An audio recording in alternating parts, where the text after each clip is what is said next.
When I was younger, I used to play a lot of video games, but as I grew older, they started taking too much time from my other activities. For this reason, I started to gradually reduce the time I spent playing them until I eventually quit. But recently, I decided to incorporate some more downtime into my schedule, and I gave video games another shot. This is when I remembered just how fun video games can be. It wasn't long before I was looking forward to the end of the day just so I could hop on the computer and play.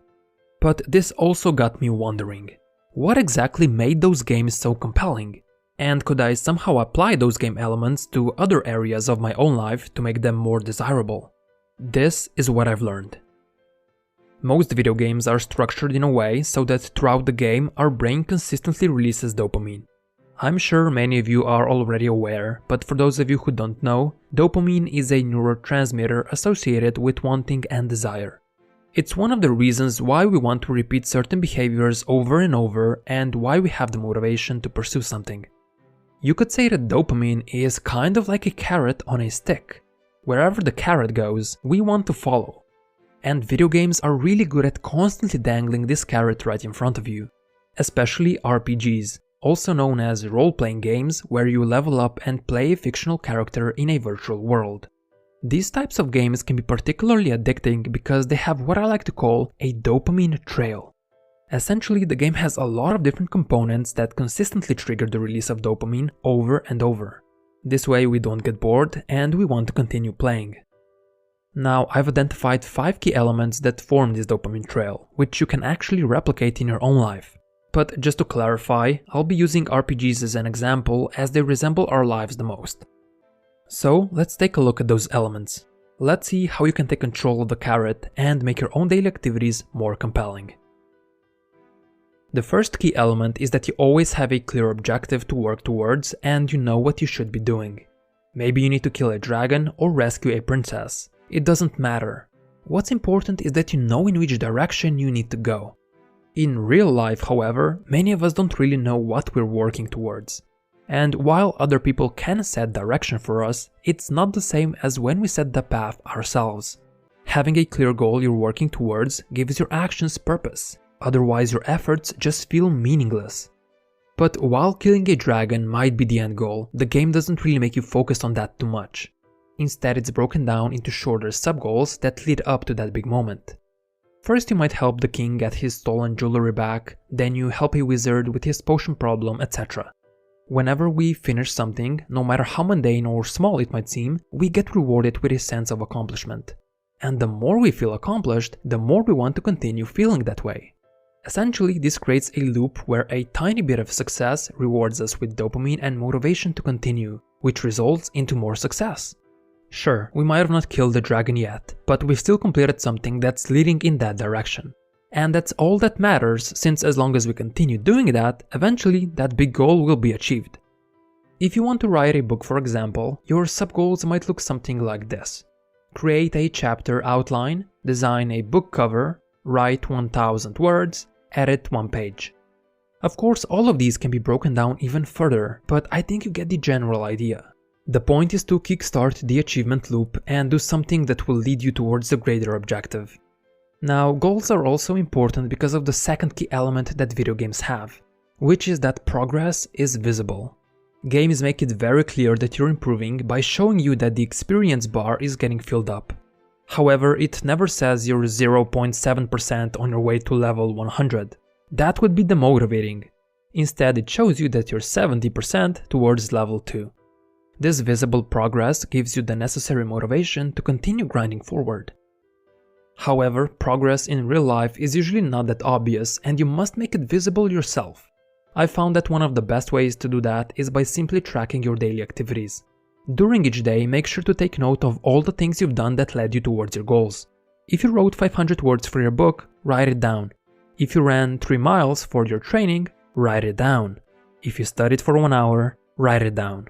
And if you saved $10 by skipping Starbucks, write it down. This way you make your progress, or lack of it, actually visible somewhere and you can clearly see if you're getting closer to your goals or sub-goals. And when you see that you're close to accomplishing one of them, you'll be more motivated to continue moving forward just so you can reach that milestone. Now, knowing that you're progressing is also important because of the third key element, which is that games reward you for your effort. There is often some sort of prize when you reach a certain level or complete a quest, and these rewards serve as an incentive to complete your tasks. Would you bother killing a dragon if you didn't get anything for it? Probably not. But because there is a prize, you keep completing those quests. Rewards are often one of the best motivators in real life as well, as when you anticipate getting one, your brain makes sure to release a lot of dopamine. But it has to be noted that in video games, the reward always rewards you back in some way. Once you defeat an enemy, you might get a stronger sword, which means you can now defeat bigger enemies. And this is something that a lot of us get wrong. When we eat healthy for 1 week straight and we go to the gym 5 times during that period, sure, we deserve a reward. But instead of having a reward that rewards us back, we usually do something that hurts the progress we've made. We reward ourselves by eating the whole cake while laying on the couch, which, if you think about it, isn't a smart move. Imagine completing a quest in the game and instead of gaining a level, you get penalized and your stats get worse. Yet in real life, we often do just that. We manage to save $500 and what do? We reward ourselves with a brand new phone, which we don't really need, or something of that nature. Instead, we should invest that money into an asset that will reward us back, that will allow us to make and save even more money in the future.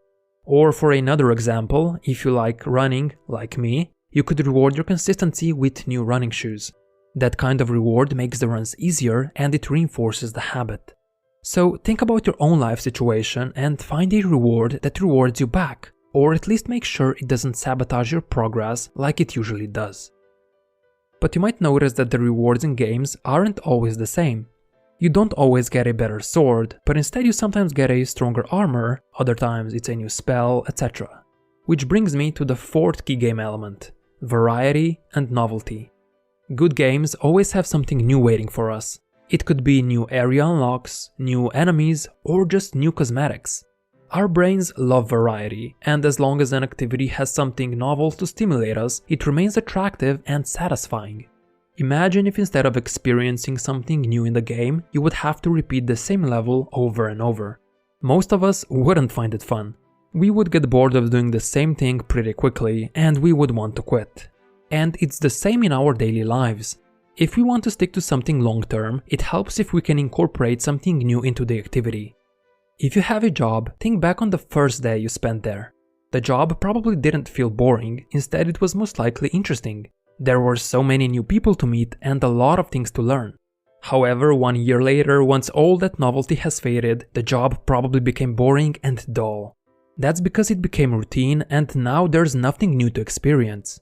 It's kinda like repeating the same level in a game for 8 hours a day, 5 days a week.